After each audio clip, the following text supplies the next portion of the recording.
তুমি না তওবা করেছিলে? তুমি না শুধুমাত্র আল্লাহর জন্য সবকিছু ছেড়ে দিয়েছিলে? বুঝতে পেরেছিলে কোথায় তোমার আসল ঠিকানা? ভুলে গেছ? আবার কোন পাপ তোমায় গ্রাস করে নিল? তুমি তো সেই যে নিজের পাপের প্রতি অনুতপ্ত হয়ে সিজদায় পড়ে অঝরে কেঁদেছিলে। তাহলে আবার কেন দুনিয়ার ধোকায় পড়ে গেলে? কেন ভুলে গেলে কোথায় তোমার আসল গন্তব্য? তুমি কি হার মেনে নিয়েছো নফসের কাছে? তুমি এত দুর্বল, ভুলে গেছো তুমি কার বান্দা? কে তোমার রব? তোমার রব তো সর্বশক্তিমান।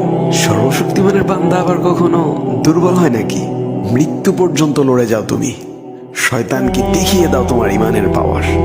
শয়তানের ধোকায় পড়ে অনেক পাপ করে ফেলেছো, তাই নিরাশ হয়ে গেছো তুমি, তাই না? তুমি কি জানো না তোমার রব কতটা মহান? তিনি তো তোমাকে ক্ষমা করার জন্য অপেক্ষা করছেন। তাই ফিরে আসো সেই রবের দুয়ারে, যার দুয়ার কখনো বন্ধ হয় না।